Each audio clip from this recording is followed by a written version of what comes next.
Hi, welcome back to Mr. Stewart's Lessons. What we're going to do now is we're going to make, we added a bunch of objects in the previous lesson and now we're going to make them move randomly. In the last lesson we used an array variable to add a bunch of flies, and if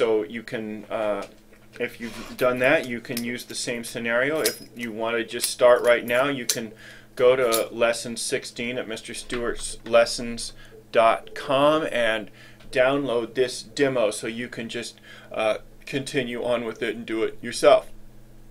So pause it and do that if you need to right now. Okay, so hopefully you've got lesson 16 loaded here. So if you do, then what we're going to do is we've got some flies being added randomly here, and we want to make those flies move in a random way. So I'm going to open up the flies code window.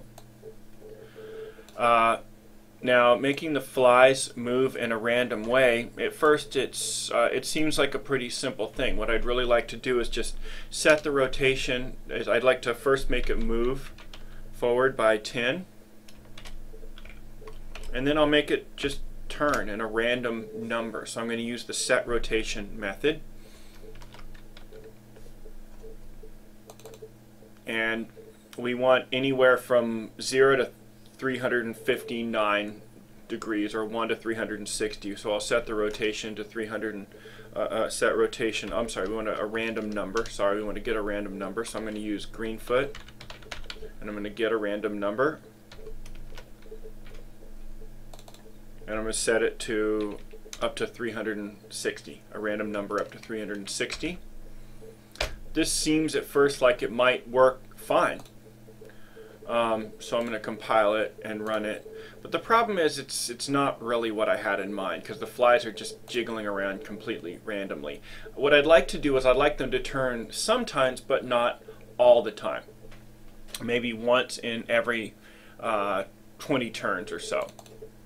So what I want to do here is I want to make on random turns, on every, say, maybe 1 in 20 chance that it's going to turn, right? So I'm going to do another random number. I'm going to do a random number 1 through 20. I'm going to do it inside an if statement. So I'm going to write if, and I'll type Greenfoot,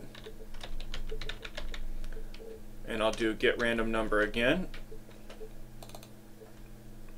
So this 1 through 20 equals 1.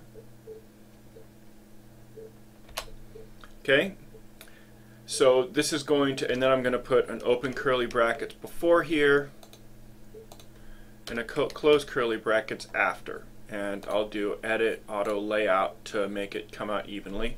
So you can pause it and put that in right now. So what this basically does is it gets a random number from 1 through 20. So on average, 1 every 20 turns about it's going to turn. And so now if I compile it and run it, you see that the flies do turn every now and then, but not all the time. But we've still got a problem. You see that what's happening is they're getting stuck at the edge of the screen here. What I'd like to do is I'd like to make the flies turn around when they get to the edge of the screen. So what I need to do here is they need to know when they're over here at the edge of the screen. Well, in this case, when this fly here is on the right side of the screen, that would be pixel 599 because it's 600 pixels wide. This guy's on pixel 0. The flies that are down here, if they come down here, they're going to be on, these guys are going to be on pixel 399 because it's 400 pixels high, and these guys are on X pixel 0. Well, so what I want to do is I want to get the width of the screen. What I'd like to do is I'd like to assign a variable for the width of the screen. So I'm going to make two variables. I'm going to make an integer variable called right side of screen, and then I'm going to make a variable called int bottom of screen. Okay? And now I'd like to assign them. I'd like to find out how big my screen is and assign it to that value. Now, you might be saying you already know how big the screen is. You said that the screen is 600 pixels wide, but I might change the game later on. I might make the screen bigger or smaller. And anytime you have something that you could change, you don't want to have a fixed value in there, because if I make the screen wider or narrower, then my program's not going to work right. So what I want to do is I want to, at the start of the game, when I'm first, not at the start of the game, but when the fly is first added, I want to see how big the screen is. And I only want it to happen after I'm added to the world. If I do it before I'm added to the world, I'm going to get something called a null pointer exception error, and it's because I'm trying to call the world before I'm even added to it. So what I'm going to do here is I want something that happens right when I'm added to the world. And there's a method that automatically gets called when I'm added to the world, and the method is called added to world. And so by putting anything inside the added to world method, it's going to happen automatically when I get added to the world. So I'm going to write public void added to world. Okay, this here is so I'm writing this method that is automatically going to get called. It's already called when I get added, and I want to. The argument for this is going to be the world I get added to. So it's the type is world. It's a variable, and I'll call it water because we have a water world. I could call it anything actually, but I'll call it water because our world is a water world. And then I'm going to put open and close curly brackets. So just to be clear, what's happening is anything inside these curly brackets is going to happen as soon as I get added to the world. And that's when I want to know how big my screen is. So we're going to take this variable here. We're going to assign right side of screen equals. Now we want to get the width of the world. At this point you might be saying, wait, don't we need to say world, my world equals get world so we can look at the world class? And the answer is no, because when we get added to the world, we create this variable water that represents the world we got added to. So if I type water and hit control space, you see I have all the methods of the world. So I'm going to, so in this case we're going to get the width of the world because that's the right side of the screen, and then I'm going to subtract 1 because if the world is 600 pixels wide, the farthest right pixel is 599 because we started counting at 0. Now we're going to do the same thing with the bottom of the screen, right? And we're going to do equals water, and this time we're going to get the height, right, of the world because that's going to be the bottom of the screen. Because remember, we always start count the 0 with a computer graphics. The 0 is always the top of the screen, and the bottom of the screen is the height of the screen. So what we're going to do, so I'm going to subtract 1 because again we start counting at 0. Okay. So what we want to do now is, so if you haven't done this yet, you should pause it and add this method in here, this added to world method. So now we've assigned the value of these variables, okay? And so what I want to do here now is I want to check my x and y and see if my x and y is exceeding the edge of the world. So first let's get the x and y variables and assign them to integers. So I'm going to create, say, int x, that's my x coordinate, equals, and we have the getX method which allows me to, which tells me what my current x coordinate is, and then I'll say int y equals, and then I'll use the getY method. Okay, so this just gets the x and y variable of wherever the fly is right now.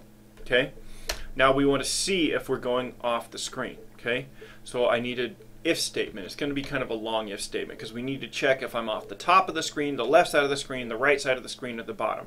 Okay, and you might have wondered, why didn't I defined the right side of the screen and the bottom of the screen. Well, the left side of the screen is always 0. That's not going to change, so I don't need to give that a variable really. So if my x is less than or equal to 0, that means I'm going off the left side of the screen.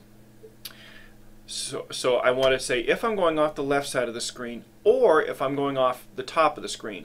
Or in an if statement is we use these two pipes. We call them pipes is the computer term for it. And they just separate things. It's an OR statement here. It's two pipes represents an OR. The pipe, it's probably on your keyboard. It's the key right above the enter key. It's the bottom part of the key is the backslash, so you have to press shift on the backslash, and that'll give you the pipes. Okay, and so we say or y is less than or equal to 0, which means we would be going off the top of the screen.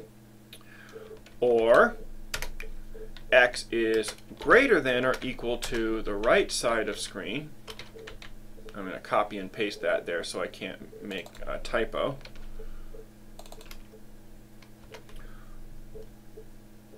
Or,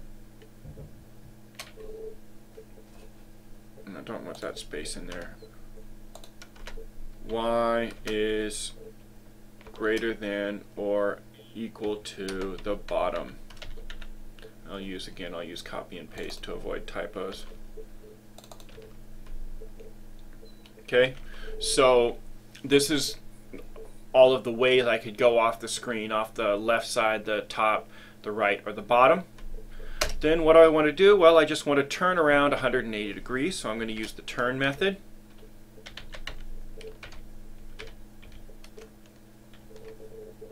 It's just going to make me turn around in the opposite direction. So this is just going to make me turn around when I hit the edge of the screen. Okay? So I'm going to compile that, make sure it works, and I'll close it, and I'll compile the whole thing. And now when I run, what I'm going to see is my flies are going to turn around when they hit the edge of the screen. So if you want to set it up so that the fish can eat the flies, you can look at the code clip for get remove object on collision, or you can look at there was in the Fruit Wars where I do something similar. If you come back, I'll show you how to make these flies flap their wings by animating an object. Thanks for coming to Mr. Stewart's Lessons.